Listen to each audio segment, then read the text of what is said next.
What's up, fam? We have a super special episode planned out today for our 100th edition of Your Mavs. Let's freaking go. And yes, I do plan on overusing that phrase today because I am so amped. I am so excited, guys. Listen, we're going to talk about Cooper Flag and, kind of this new era of basketball that we find ourselves in. Because not only did we draft our franchise cornerstone last year, right? We bring in a new president of basketball operations. He hires a GM. Now, guys, breaking news, we have a new head coach. We got Dusty May out of Michigan. Once again, let's freaking go. Very, very excited about this. And so, yeah, as we start to think about and talk through the endless possibilities of this new era, I want to talk about, the main focus is going to be what type of roster we want to build around Cooper Flag, and then conversely, what type of culture we want to build around Cooper Flag. And you're like, Ethan, dude, we talk about that every day. What's so special about this? Guys, listen. You get to hear from me enough, right? I think for our 100th episode, it is about time that we start bringing on some guests, people that are smarter than me, that have perhaps been covering the game of basketball longer than me, that maybe have even been Mavericks fans longer than me. Guys, I've reached out to a few peeps and asked, hey, you've been influential in my journey as a podcaster and as a Mavs fan. I would love to have you on the show. And not one, not two, but three really exciting guests have graciously said yes today. And I am unbelievably stoked about that. You're going to want to stick around to find out who I tricked into joining us today. Now, before I bring on our first guest of the day, I want to show you something real quick.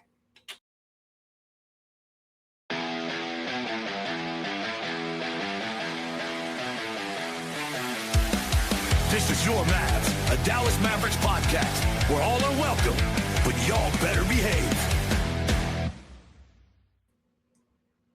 Let's freaking go. How cool was that, guys? I told you we're entering a new era with endless possibilities.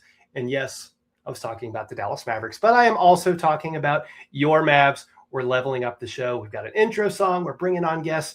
What else do we have up our sleeves? Stick around to find out. Let's do this. Now, our first guest is widely respected around the interwebs for being able to analyze and evaluate talent, forecast floors and ceilings of draft prospects. Guys, I've told you this before. My dad and I text and talk about the Mavericks constantly. And more often than not, I'll wake up to a few texts from him because he's 1 hour ahead of me. And more often than not, a few of those texts are ex-posts from this guest. And she has previously been an analyst on Bleacher Report. She is a part of Mavs Moneyball. Definitely need to check them out, guys. Lots of great content from that media there. And dare I say, she cooks up a mean trade. In fact, I'll say that she is way better at that than I am. In fact, I got yelled at the other day in the comment section because I did something illegal on my draft night trade pod where I tried to do a stinking sign and trade before the draft. Everything else checked out, but then I forgot about that one rule. So yeah, I broke the rules. Hopefully you'll see that this person that I'm bringing on knows a lot more about the rules than I do. And I'm so excited.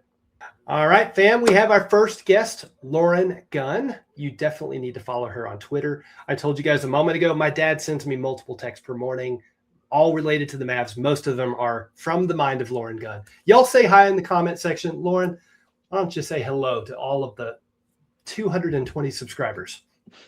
Well, thank you. First and foremost, thank you so much for having me. I have been following the Mavs for a long time now, kind of grew up going to games. My family is fortunate enough to have season tickets. And so being able to sort of turn that into following them in a more, I guess, professional way. Professional is a strong word, but in just a more serious way beyond just the typical fandom has been really fun getting to sort of cover them through Mavs Moneyball for a little while there. And then working with S, who now is the co-host of the NBA Daily Pod for The Athletic. So getting to do that for a little while was awesome.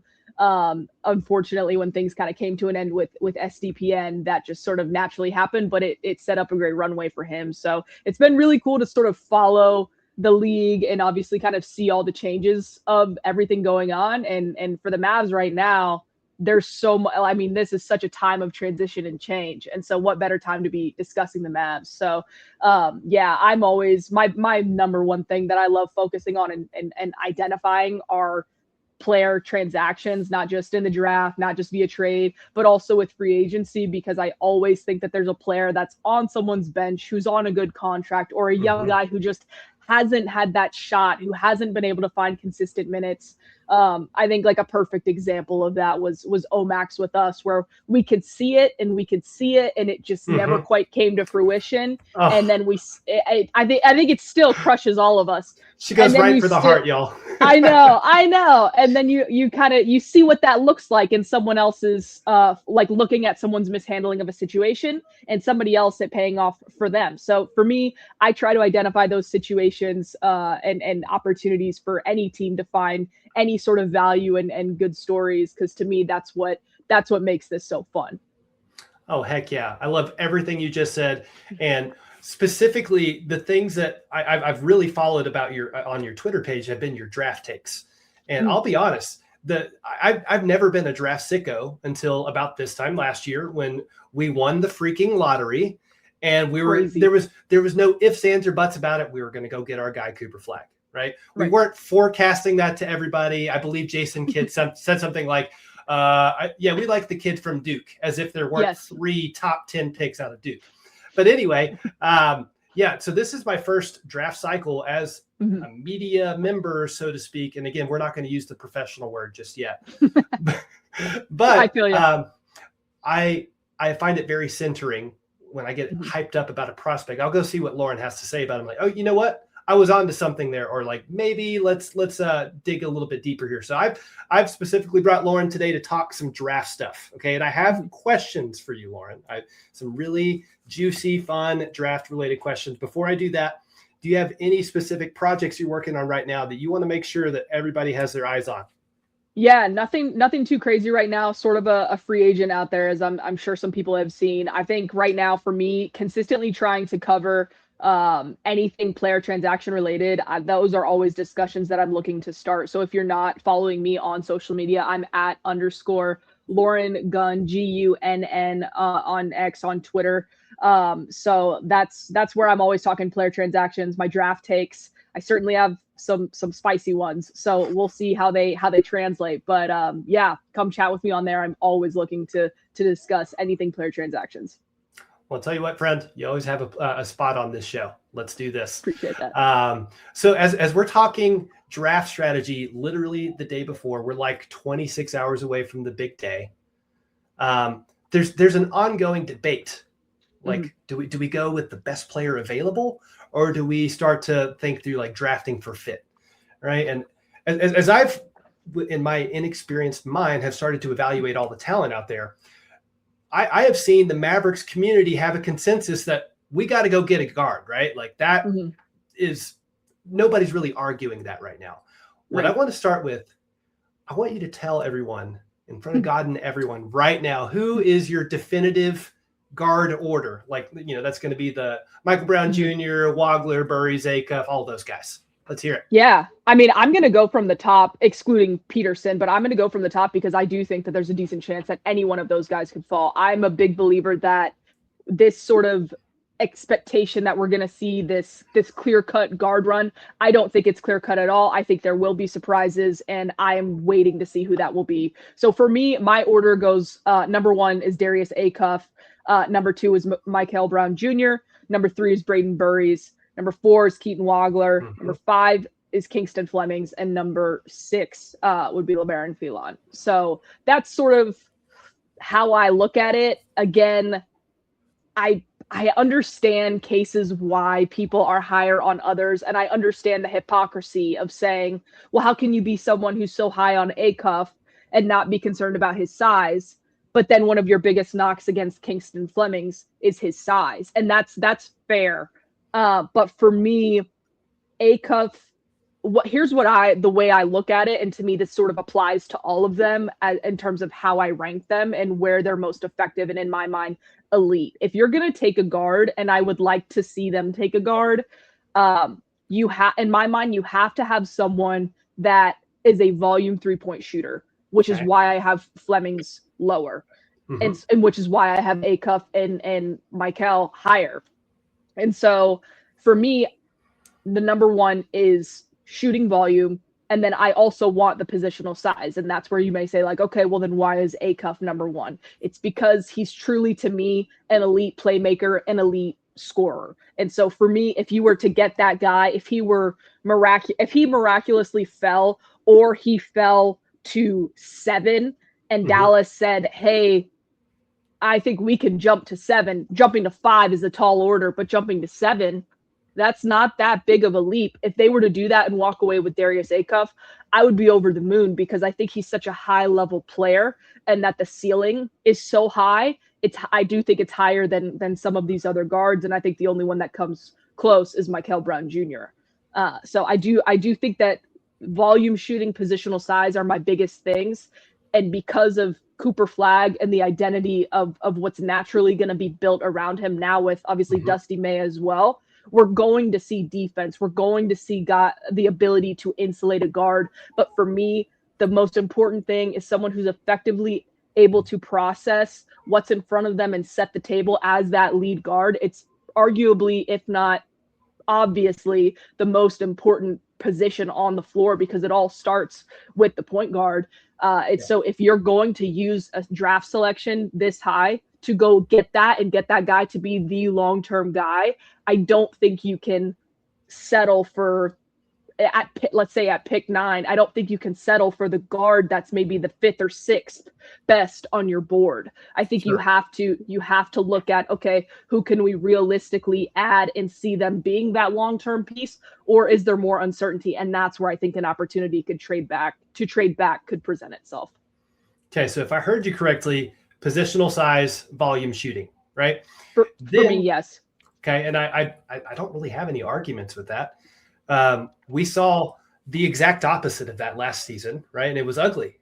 And good thing Cooper Flagg evolved his game as quickly as he did, right? Where he does have a little bit of a ball handling bag, but we're not going to ask him to do that full time anymore. Not with Kyrie Irving, not with whoever we bring in this draft, whether it's at 9 or 12 or wherever. But you did mention something kind of interesting that I want to unpack for a second. You said, or you talked about a potential trade down scenario to 7 with Sacramento. Sure. Do you think our guy Masai Ujiri would have any problems fleecing the heck out of Sacramento for the 7th pick? So I should rephrase. Maybe I shouldn't have said. I think Brooklyn is actually probably the best opportunity for a trade up. I know I said a 7, 8, but I do think that if Acuff, let's say it's Acuff, if Acuff makes it to 7, all the reporting is seeming to indicate that Sacramento is going to take Acuff. Sounds like Acuff and his camp want to be there. At this point in time, we have no reason to believe that if he's there, that they would entertain a trade back, even with a whopper of an offer. That's just sort of what it seems. But in the instance of Brooklyn, let's say 4 goes Caleb Wilson and 5 goes Michael Brown Jr., Braden Burries, or Keaton Wagler, and Acuff is on the board at 6. I absolutely think that with Brooklyn, that they would listen to an offer, because right now Brooklyn has as blank of a canvas as you can get, in my opinion. I'll just put it that way. So I absolutely think that for them, they could be looking a lot of different directions. I've heard a little bit of Mara. I've heard primarily guards. But again, if you're looking at some of these teams and they're looking at this as an opportunity to continue to accumulate assets, I think Dallas is a team that has the flexibility to either, hey, this guy is falling, which is why I don't think we'll see any sort of material draft night trade until draft night. I really do believe that they're going to look and see how things fall, and whether that be someone like Acuff or Michael, or sticking and picking at 9, or seeing things fall, seeing a surprise pick like someone like Ade Mara, Mo Johnson, Nate Ament, anybody that's a surprise, and then being willing to move back a little bit more, knowing that you could potentially get Burries or Flemings, which at this point, it would surprise me if they take Flemings, but I was surprised this morning when the head coach got announced, so I'm not ruling anything out. So I really don't think he can. So I absolutely think that Dallas is in a prime position in terms of flexibility, being willing to offer players, offer future picks, offer a second first-round pick with that pick 30 if Acuff or Michael are there at 6. And I think that there's a decent chance of one of those two. And to me, if you're able to walk away with Acuff or Michael, I think that that's an absolute home run for me personally. Seriously, because I'm that high on them. You're too blessed to be stressed if those guys fall to you. Like that's exactly kind of what I'm led to believe right now. Exactly. And you know, I'm sorry, go ahead. No, you finish there. Yeah, I was so going back to the positional size and the volume shooting. To me, obviously, the other thing that comes with that is the elite level processing and playmaking. But in my mind, if you're spending high value draft capital on a point guard, that should be the bare minimum. You shouldn't be oh, I'll take an okay playmaker, which is why someone like Phelan, who has a little bit more scoring and shiftiness as opposed to the playmaking of someone like Acuff and even Flemings. Flemings is a good playmaker, but again, I'm very concerned about the size there and also him as a volume 3-point shooter. Right. If he had the same size, the defensive impact, the playmaking vision that he has, because his playmaking is outstanding. But and the basketball IQ. Yeah, it's out of this world. But if he had the volume 3-point shooting, then I could be on board. But it's the lack of volume 3-point shooting. It's the lack of a consistent floater to finish over those bigs. I just think he's got much more of an uphill battle there than obviously he did in college. And so for me, that's a big reason why I'm lower on him. But again, there are so many options here that we're talking about 5 guards. I'm quite low on Phelan, but we're talking about 5 guards that I do think that at least 2 of them could fall and be there at 11, 12, 15 right. Or maybe 15 could be a bit of a reach, but I think that when you start getting into the politicking and the agency relationships and certain things, ruling out a trade back and still coming away with one of these guys, I don't think you can rule that out at all. I think that would be naive. Well, the thing that I'm going to go ahead and rule out just by like pure manifestation is that the Mavericks aren't taking Nate Amon at 9, right? Like, okay, we're going to trade up. I have no idea. We're going to trade up for Darius Acuff because Lauren Gunn said we are, right? How do we do that? Die. How do we do that? Like 9 plus what would get us moving up to the 5th pick? Because I feel like that's where we would have to go to get Acuff right now. Yeah, so I agree. I think what happens with a trade up is, and why I think they're so fascinating is there are so many things that have to happen in your control and also out of your control. The things that are out of your control is a team like Brooklyn. I don't want to throw in Sacramento. We can entertain the Clippers a little bit, but sure. let's say the Clippers and let's say Brooklyn. Those two have to be in love with a guy that they're keeping close to their vest, and they have to be, hey, okay, maybe we want Acuff, maybe we're going to take Acuff, but we are right there with Burries. We are right there with Michael. So, and we know that Brooklyn is going to take, say their guy's Burries. Yeah. We want a big guard. We want a 2-way guard next to Darius Garland. We want that guy, and obviously Clippers here. We want that guy. Let's keep Acuff.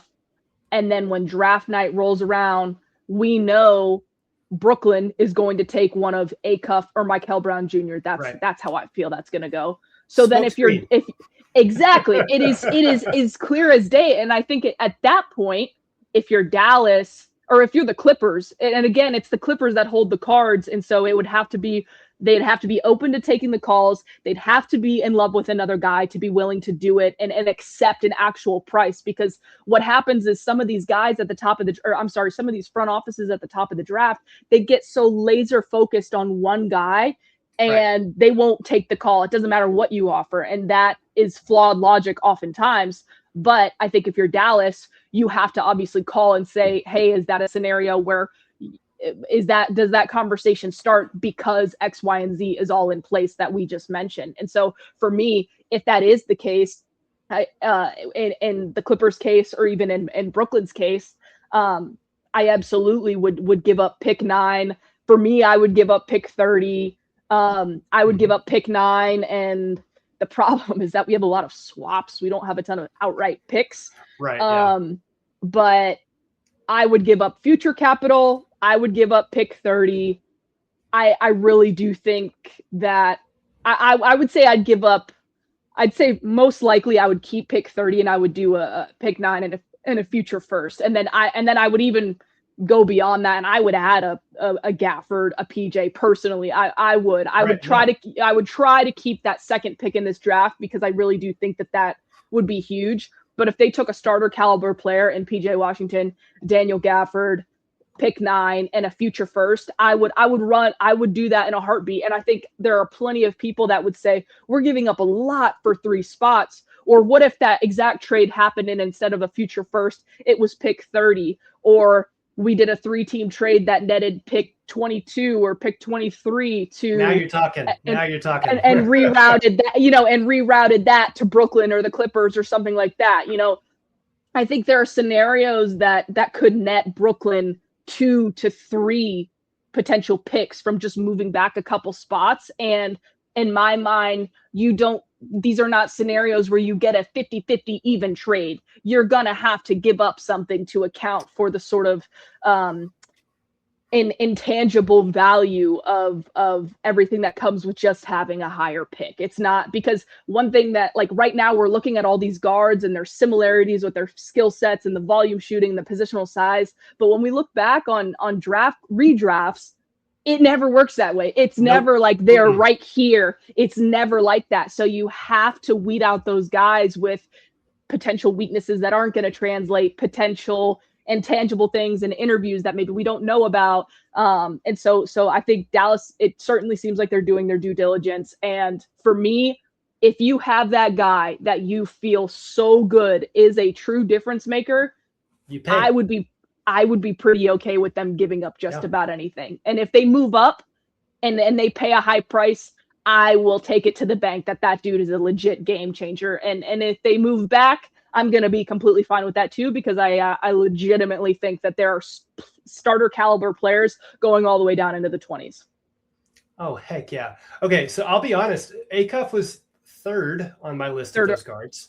And I don't think that you would think that I'm all that crazy for my reasons, but listen, I haven't been this hyped about Darius Acuff ever. So thank you for I am sold on this. And I feel good in my soul that if Masai Ujiri feels good, Mike Schmitz feels good, and Lauren Gunn feels good, that we're going to go get our guy and he's going to be an instant winning player. How about that? That's true. I really do think what's so interesting to me is that I'm almost expecting that the least likely scenario, and this is never how it works, but that the least likely scenario is that they stick at 9, because I really do think that they're either somebody's going to fall ahead of them and they're going to move up, or multiple guys are falling to them and they're okay with moving down. And part of that speaks to the depth of the draft class. Part of it speaks to the fact that you've got a block of guards and a block of bigs. So all you need is all of it. We need all of it. We need all of it. And also there are multiple teams that need or at least a few teams that need all of it, and teams that are going to fall in love with guys and pick them out of place. So those are the opportunities where something is going to come out of nowhere and be like, oh my gosh, did he really just go that high? And that I really do think is going to create a lot of opportunity for Dallas, which is why I am very, very hopeful that they either push some chips. I'm okay. I know some people are going to be so against it, but I would be okay with them paying a premium to move up to get someone like Michael or Acuff. Those are probably the only two.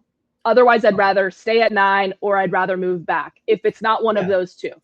Yeah, that's just me personally. You could be pretty cool in those situations, knowing that likely you're getting one of Fleming's, Burry's, or Philon. I'm not as high on Philon. He's at the bottom of my list as well.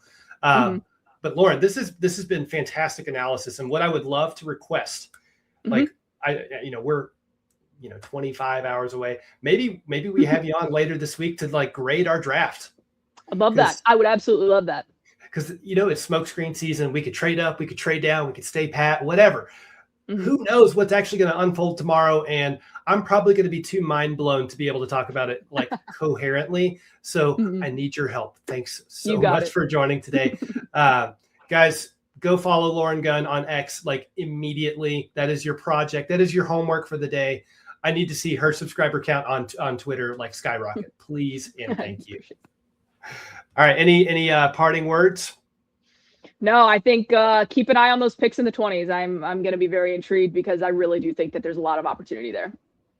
Let's freaking go. Thank you again, Lauren, for joining your Mavs. We will see you around, friend. Y'all, I told y'all that Lauren knows exactly what the heck she's talking about when it comes to evaluating draft talent and potential fit alongside our franchise cornerstone.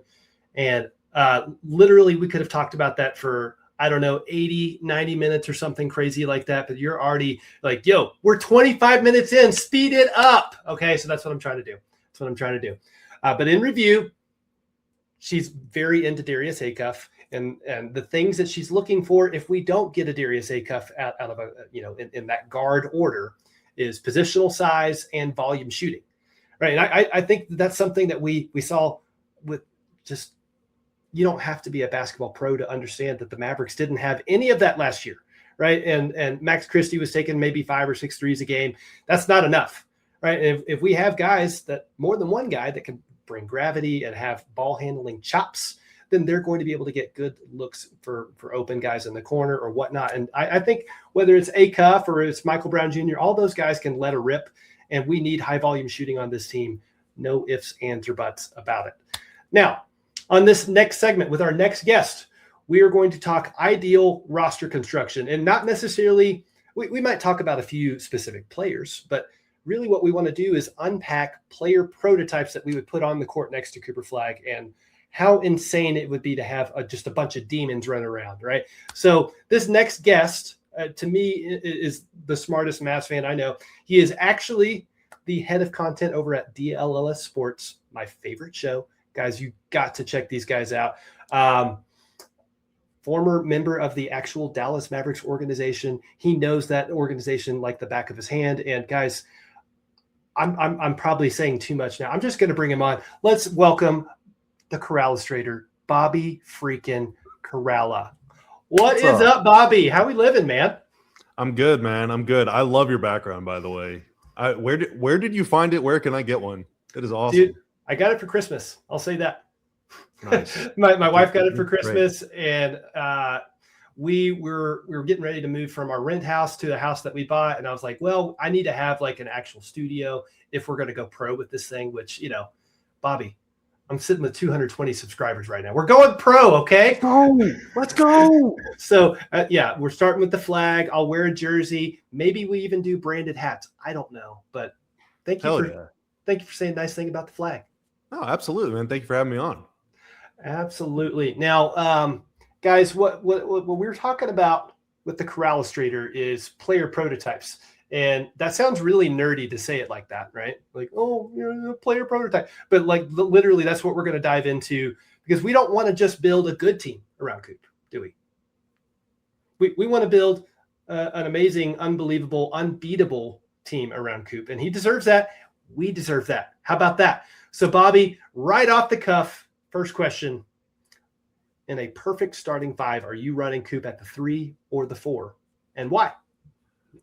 I don't know if like the number matters, right? Like whether he's the 3 or the 4. I guess what would matter more to me is first off, how many other people can shoot on the team. Like if he's going to be your worst shooter outside of your biggest player, then you're going to win a lot of games. You're going to win 50 plus games, you know? So if he's your 3 and your 4-man is PJ Washington, well, PJ doesn't like to take a lot of threes sometimes, unless he's really feeling himself.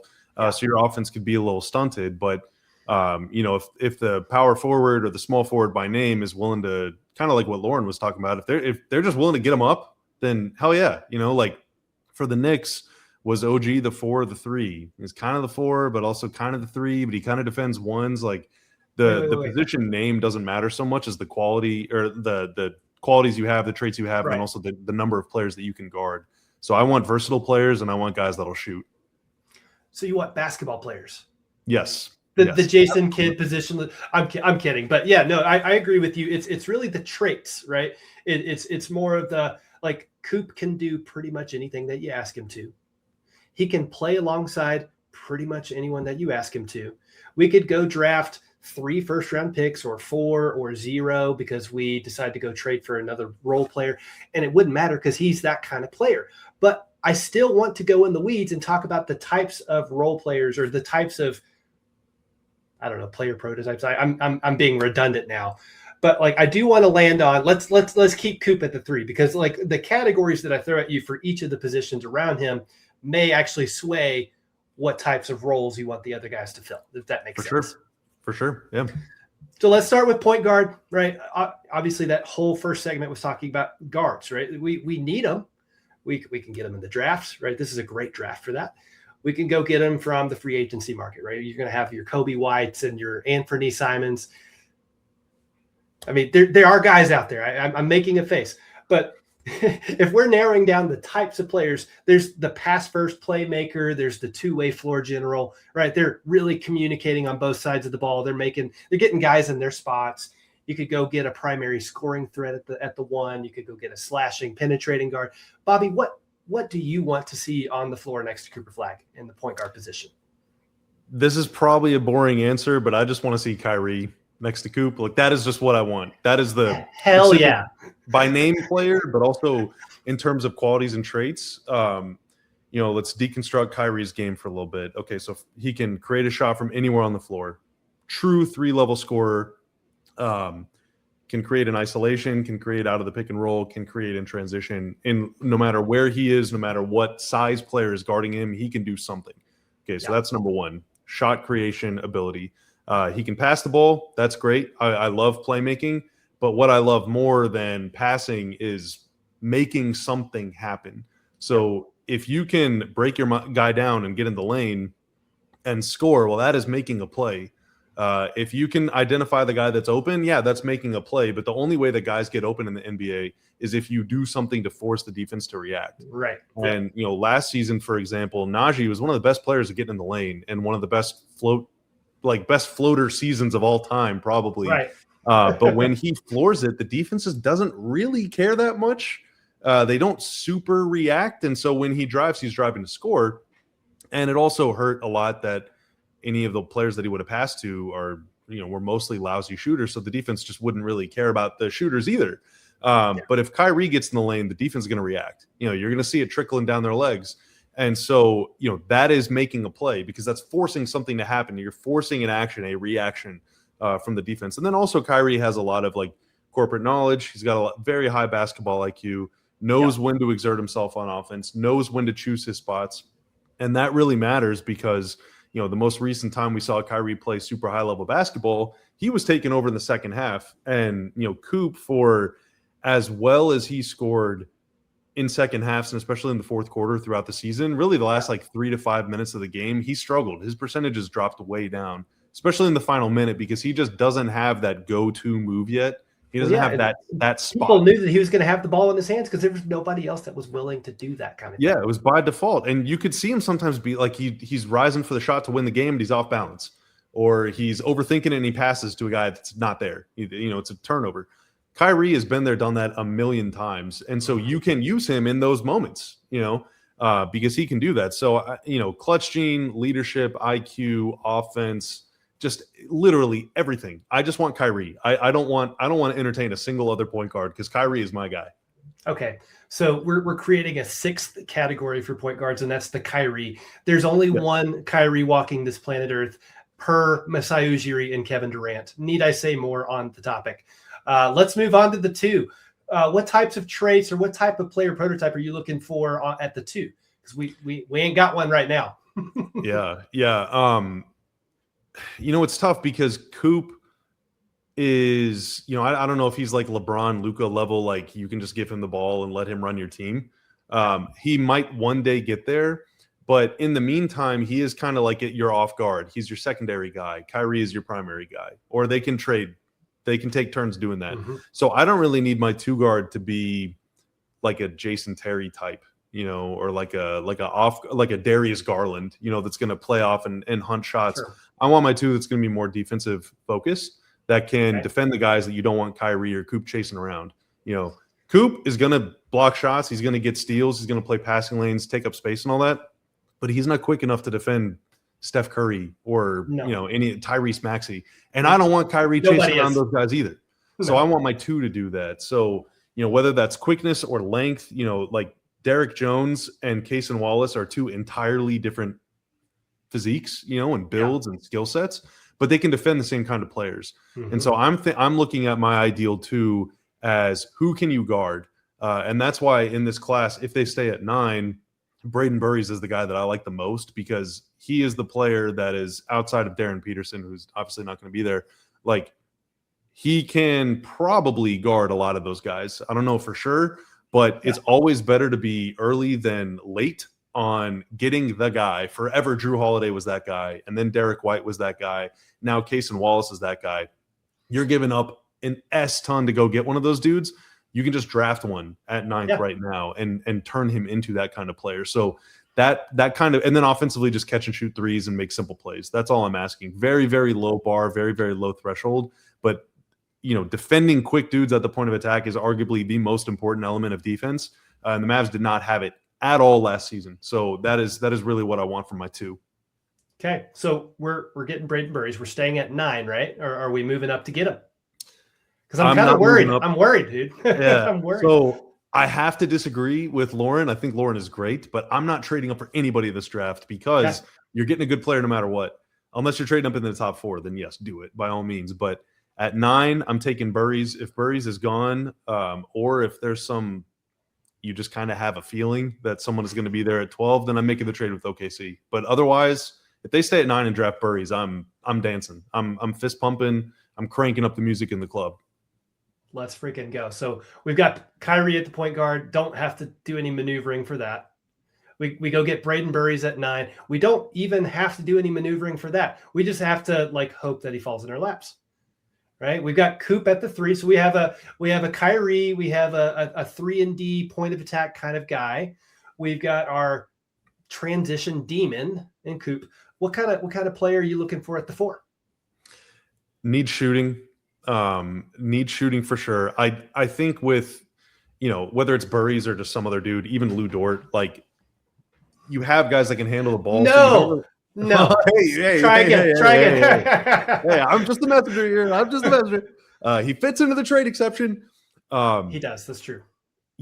I don't need a guy that can just do everything on offense.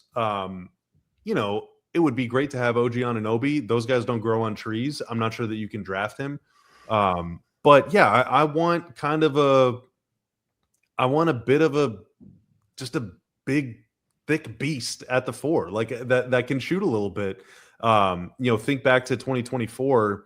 PJ fit really well on that team because Luka and Kyrie were so ISO focused, and they were doubling Luka and Kyrie, or both of them, all the time. So PJ was always wide open. Always. You're not really going to command that level of respect or attention from defenses this season unless Coop just takes a leap that we don't exactly see coming anytime soon. But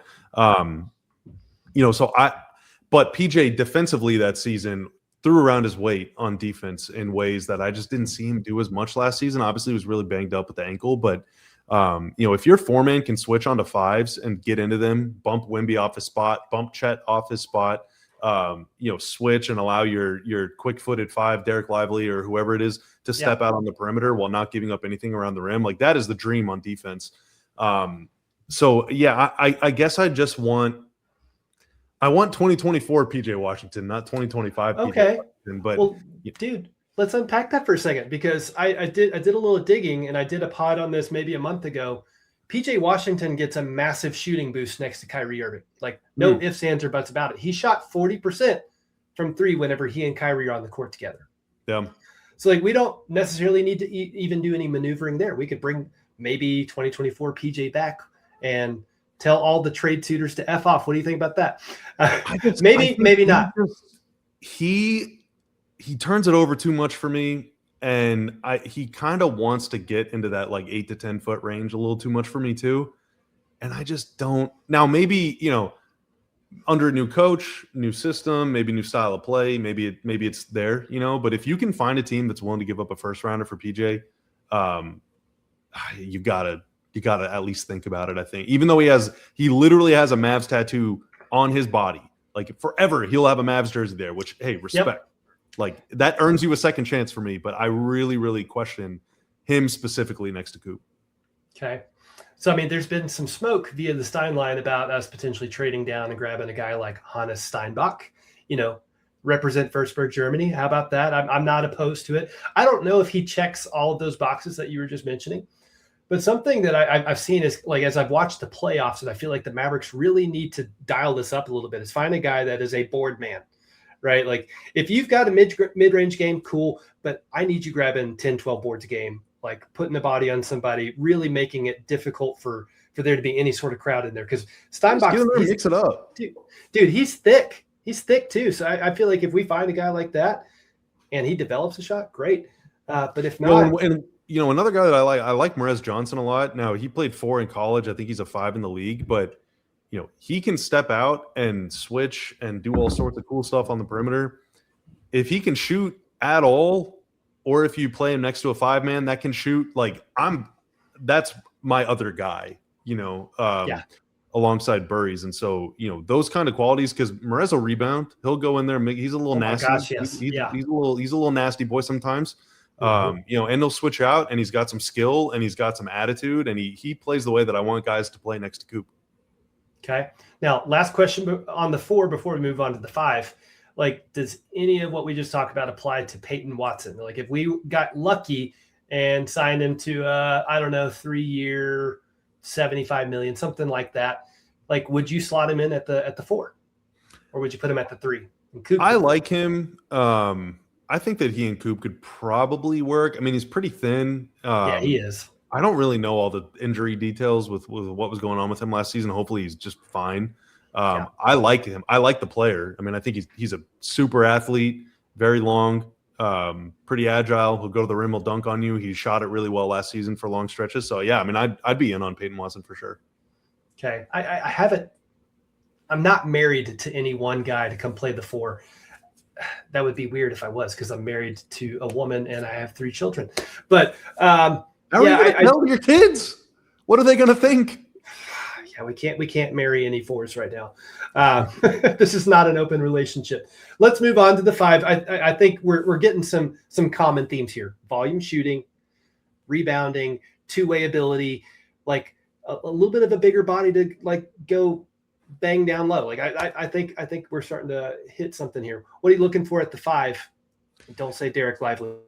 Oh, dude, I mean, I'm Derek Lively's number 1 fan, but I think Gafford. So Gafford's qualities, he's very tenacious. He's going to try and block shots. He plays bigger than his size. He's only like 6'9", 6'10", but he plays like a 7-footer. Yeah. That said, if there was a way to like make Daniel Gafford also shoot 38% from 3, then oh my God, I mean we're talking.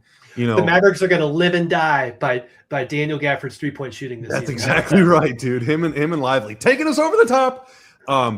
I really am curious to see what Coop would look like in 5-out, or at least with that as an option. And we had his trainer on our show a couple months ago, and it was a great interview. It's on our YouTube channel somewhere. But I love that show, by the way. Thank you, man. I appreciate you saying that. And his trainer said that Coop wants to play next to a rim running 5, and there is value in that just because Coop's going to the rim. You got a big roll into the rim, and he's big on the other end, and you're dunking, and dunks are awesome and everything. But like, dude, can you imagine if Coop is 1-on-1? And he got shooters in the corner and shooters on the wing? Like, he is going to win that every time. Like, Giannis played with Brook Lopez and won a title. Coop can beat players off the dribble the way that Giannis can. Coop can beat guys off the dribble the way that LeBron can. Like, I want to see that. And I think if you keep Lively, or if you keep Gafford, so like you can keep one of those guys, the rim runners. Yeah, you still got that box checked. Yeah. Yeah, and then your backup is a floor spacer. Then you got both modes. You can do both things, and play both ways. So I really want to see that. Okay. I'm obsessed with the idea of a 5-out offense. And for a while, I thought that's why Dallas was going after John Shire at Duke, because that's like what they do. That's what they do. And I'm glad we didn't go that route. I'm actually really happy about the Dusty May situation. And maybe we walk away with this draft with 1 or 2 of his guys. I don't want Yoxel. Like, I'm just going to say that in front of God and everybody. I do want either I want Morris Johnson Jr. the most, okay? But if we stumbled into drafting a Daimara at like 12 or 14 in a trade down, I am over the moon about that. Like seriously. I don't know how those skills are going to fit alongside of Derek Lively, but I started talking about 5 out and then I landed on a Daimara. Those things do not mesh. He was 2 for 3 last season from 3. So he's already better than Gafford. We're going to live and die by the Daimara 3-point shooting right. next season. So the broad strokes here, both in the first segment and now with you, Bobby, we need positional size. Okay. We need volume shooting. We need two-way ability. We need guys that can get out and run in transition. We need boardmen. Is there any like one player outside of this draft that's happening tomorrow that you're like, oh my God, if we do not sign him, I'm going to be upset? As far as free agency, not really. It's kind of a bummer because Jordan Goodwin was a guy that I really wanted the Mavs to get in on, and he signed. They're paying him $12 a year or something like that. I know they got him for free. It's crazy. Mohamed Diawara was another guy that I liked, and he just signed. I was trying to look around for guys that might be worth a little more than the taxpayer mid-level because the Mavs have the full. So like you could, you take that $15 million, divide it in 2, and now you can get 2 guys that you can kind of overpay, and you're fine. Yeah. It's tough. I mean, I'm sure that one single player exists, but a couple things I was thinking about, I actually saw Lauren tweet this earlier today. Kispert and I think 23 or whatever pick the Hawks have for Gafford. Yeah. I would super be into that if I was the Mavs. I would like, are you sure you want to do this? And then hang up and, file the paperwork. They've got no room for Kispert right now. No room in that rotation. Yeah, and they could definitely use Gafford, and I mean if they're willing, if you're swapping 23 and 30, that's worth it to me for sure. And then Miles Turner, depending on what happens with Giannis, like that could be your 5. I mean, he makes a lot of money, and he is probably not worth it. Granted, the Milwaukee situation last year was very weird. Still weird. It's still weird. Freaking weird. Yeah. It's not going to stop being weird until like 25 hours from now tomorrow. Yeah. Well, hopefully like 10 minutes from now. But one that would work with that is Gafford to LA, Max Christie to Milwaukee. He's from Illinois. He's from Chicago, which is right down the street. And then the Mavs could get Turner. That money works out. I'm sure there need to be some pick configuration. Obviously, the Lakers would need to give up something too to the Bucks, but I don't know. I don't really know how guys are valued on the trade market, and like considering that's the only way to get anybody anymore, it's a kind of a problem that I'm bad at the fake trades because that is like the only way you make changes to your team. But have you ever pitched an illegal trade on your pod, man? Because I did the other day and I got yelled at. I always make sure that stuff stays trade legal, dude. I did a sign and trade before the draft, and you can't do that. Everything else was so money. Gotta wait till July 1st. Can't be doing that, man. Straight to jail.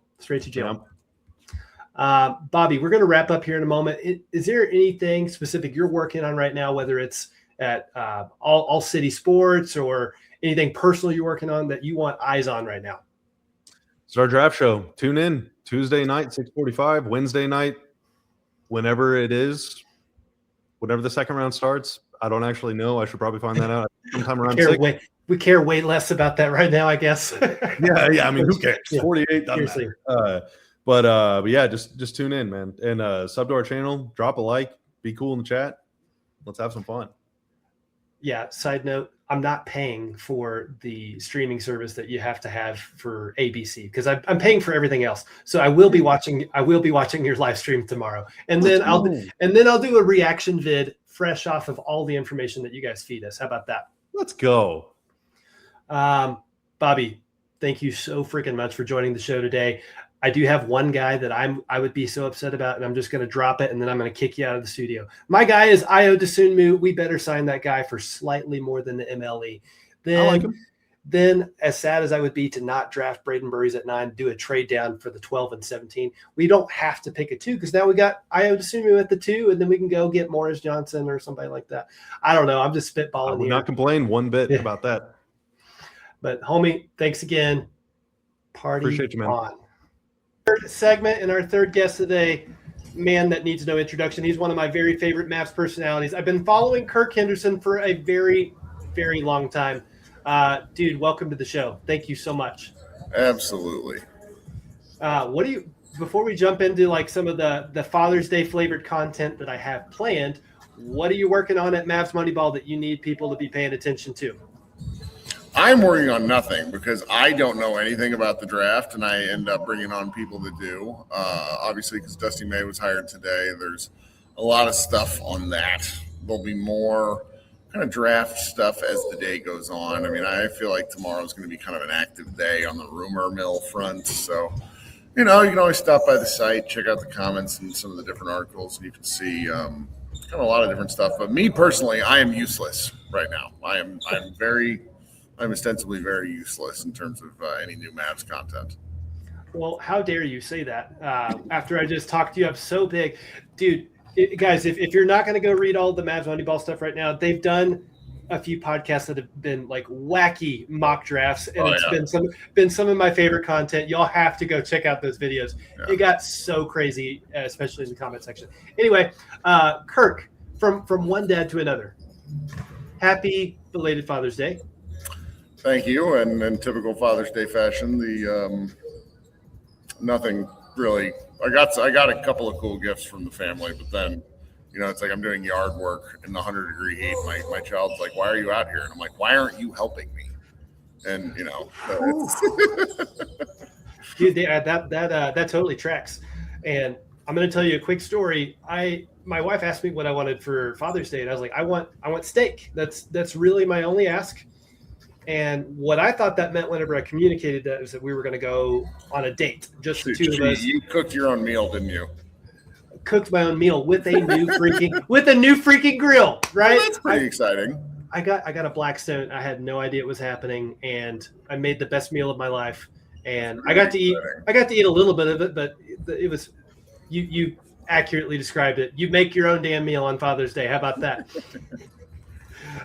But yeah, Kirk, again, from one dad to another, I wanted to bring you on the show because I love you. And 2, we just celebrated Father's Day. And 3, we just hired a new coach. All the other segments have been talking about building the right type of roster around Cooper Flag. Now let's talk about building the right type of culture around Cooper Flag with Dusty May at the helm. Because as we all know, dads are the culture setters for the family unit. Agree, disagree? Am I insane for trying to shoehorn those topics? I mean, I get it because, one of the things that's been fun talking about as the Mavericks have made all these changes is I think there was a baseline assumption first that Masai Ujiri was going to be the one in charge. Then he hires Mike Schmidt. Jake Fisher of the Steinline, reported today that Mike Schmidt played a heavy part in getting Dusty May hired. Let's go. So why I relate those two things is like, who is sort of the face of this team is going to be interesting to see. And what I really mean is like front office, back office. Jason Kidd was out there a whole bunch. I think one-liners like you wouldn't believe. and I sort of expect we're going to see Dusty May assume that role. I don't think Masai is going to be that public. And I'm fine with that. He's a heavy hitter in NBA circles. He's working on things with NBA Africa. He's a man on the move. And so having a guy like Dusty May in charge, I don't know enough about him other than to say that like all of the Michigan people in my life were despondent the Mavericks hired him. Okay. That's a good sign. Right. It's a great sign. So it's like, we'll be fine. He seemed to build something very quickly in 2 years in Michigan that is worth paying attention to and worth seeing if the Mavericks can emulate in any real way. I mean, obviously the NBA is quite different. You had mentioned on your segment, I think with Lauren, about kind of the people that are on the trade market. I really expect like a lot of the veterans, the guys that are over 25, I don't expect them to be on the team. Right. They're going to start from the ground up, and May and Flag will sort of lead that charge. I think Kyrie will be in the mix insofar as he wants to be, but May setting the tempo and the tone is going to be nice. I'm looking forward to the new voice. I was so tired of Jason Kidd from the moment he was hired. I never was a Kidd guy. I had to kind of begrudgingly accept elements of his success, but so I'm just the new element of all this is nice for me. Heck yeah. Well, side note on the Jason Kidd thing, if we stay chalk and select Braden Murray's at 9. He wore number 5 in high school and in college, so maybe we can forget about Jason Kidd as the player and maybe by extension the coach. I don't know. The player was cool. The coach was annoying. The kid relationship will always be complicated. I, by and large, will always appreciate him now that he's no longer in my day-to-day. But I look forward to thinking more fondly of him and once we get a little more distance from this. But it is nice that they did all this before the draft. We know what kind of coach, it's when you look at those 3 guys all together, that's a pretty fantastic start to your offseason compared to where we were. I mean, let's just go back to April of 2025, like 14 months ago. It's just wildly different. That's pretty exciting. I mean, we were at the very bottom of the barrel, and I'm not going to pretend that all of a sudden we're the Cinderella story and we're going to be a contending team immediately. But I do feel and notice a culture shift, right? Because when Masai was introduced, he addressed the fans directly. He addressed some of the elephants in the room that had been avoided for a very long time. So that was a big culture shift. We care about you as the fan. And Mike Schmitz comes in and he's talking about the future and building everything around a special talent like Cooper Flagg. Now, I'm like you. I don't know a ton about Dusty May except for the success he's had at the college level, right? But I guess what we could do briefly here is, unpack a little bit of what we saw from Michigan in the tournament. Are you a big NCAA tournament guy? I didn't find enough time for it, and I didn't entirely understand until the Final Four what made them so dominant of a team. And, I can't remember what college he was at before Michigan. But in Florida Atlantic. Florida Atlantic. So if you look at – that's right, I remember this now. The rosters that he's built at different locations have been very different. Yes. At Florida Atlantic, very guard heavy. At obviously University of Michigan, they were enormous. And enormous in a way we don't even see in the NBA. 2 legitimate 6'8" guys and a 7'4" guy. Like, that's just preposterous size-wise.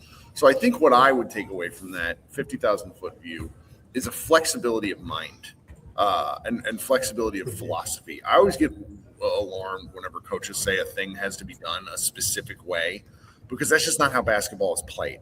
There are elements of basketball that carry over game to game, season to season, things you have to adapt to. But by and large, flexibility of mind goes a long way. And he seems to be a phenomenal X's and O's coach. I got a guy, I'm doing a podcast a little later tonight with one guy on my staff named Jack, who is a Michigan fan. He sort of was going to walk me through a little more there. But I'm overall very bullish about all this. It's exciting. Dude, for him to have taken Florida Atlantic to the Final Four, just in and of itself, it shows he knows how to bring the most out of his guys. He's, I guess, inspirational in the huddle and drawing up schemes. But you're right. It could not be a more different situation than what he had in Michigan. And the season before he took over, they were 6-25. 2 years later, they are national championships. So he's done something. There's something in the water. And you did just plug the pod that you're joining later. I have to watch that to hear what Michigan people have to say. But man, just the idea of having someone that is not too far removed from the college game, very similar to Cooper Flagg. They can kind of feed off each other in the ways that the games are different. In your mind, besides you just talked about how big Michigan was. They're not. If we had that same roster right now on the Mavericks, they're not going to be the biggest. They might be one of the biggest teams in the NBA. What in your mind? What is the biggest difference from a coach's perspective on the college side to the pro side? That's got to be communicating without being able to practice. NBA teams, once they get going, think about how many games a week we have to watch.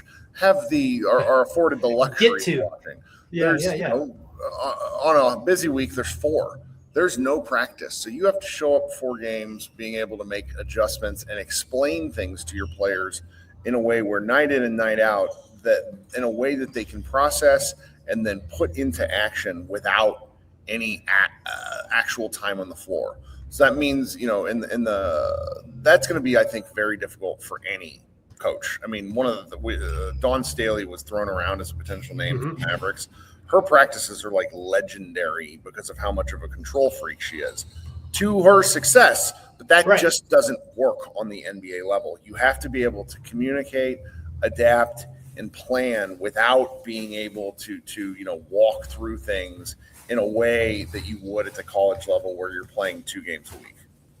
Dude, when Masai and Mike said that they were going to be looking far and wide for our next head coach, they're looking at the international game, they're looking at college, they're looking at women's sport. When people focused in on the college game, I heard Dan Hurley out of UConn mentioned. And when you talked about like the communication piece, I'm sitting here trying to imagine Dan Hurley getting up in Kyrie Irving's face in a disciplinary fashion, like, "No, sir, you take a walk. I was here first," right? So like I'm glad you brought that up. I haven't paid super close attention to Dusty, how he carries himself on the sideline, but like you, I've seen all the Michigan fans be like, "You know what? I'm actually devastated over this right now." I'll tell you one thing I'm very interested in. When Cooper Flagg eventually became the number 1 prospect in America, it was very clear somewhere around like mid-January 2025 where his offense really started to come into play that he was going to be the number 1 guy in that draft. Something has been lost in the last 18 months in talking about him. He made his bones and became an NBA prospect as a defensive nightmare. When you go watch his high school tape, I used to say that he was like the xenomorph out of Alien, where he would just appear. And we didn't get to see a lot of that this last season, predominantly because the Mavericks stank, and they didn't really ask him to do some of that stuff. The team defense and the team defensive philosophy was non-existent. So that sort of stuff was very tricky to me. And, what we're going to see, what I hope to see, is Flagg getting to be unleashed in a defensive way. Now, that might mean the Mavericks need to find ways to take the offensive burden off of him. He played a lot. I got a couple of guys on staff that want to see really even more shots from Cooper Flagg, but I'm not sure that's the best way forward. So getting to see him in a defensive system, a different defensive system, is going to be a lot of fun, I think. I mean, are you talking about like having a guy that can actually make in-game adjustments and draw up actual defensive schemes to play to our players' strengths? Wouldn't that be insane? We'll see. I'm hearing a lot of commotion. Basketball practice is ending. Okay, I love what I'm hearing. I love the fact that you're raising your kid in a hoops house, is what I like to call it. I'm not coaching outdoor sports. It's Texas. It's too hot. I'm like indoor sport. Dude, I'm not even going to complain. I live in Denver, but it was 95 today, and I got a quick vision of like, if I wanted to go shoot hoops after work with my kids, we're gonna be sweating so much. We're gonna pretend like we're in Texas, but who cares? Kirk, thank you so much for joining. I know that the first few segments went longer. We're like over an hour on the show. Dude, I'm gonna let you go, but I would love to. I'm gonna tune into your show later to hear what the Michigan people have to say about Dusty, and I will also be really curious to hear how you grade our draft. And I'll finish on this. I'm part of the reason that I evoke strong emotions from people. People either really like me or absolutely hate me. And that's because when the hatred comes from the fact that I can be very negative. Unfortunately, the negativity is often earned, I feel. I'm in a really great place with the team right now. I'm not finding I can't complain because everything is just looking up. Even with this draft, if they pick Burries at 9th, I'm fine with it. If they trade down and get somebody else, I'll be fine with that too. Mm-hmm. The Cooper Flagg's the hard part. Everything else that comes after it is a little bit different, and we're in a good place, a wildly different place than like I said, 14 to 16 months ago. Couldn't have imagined it. So things are going to go well.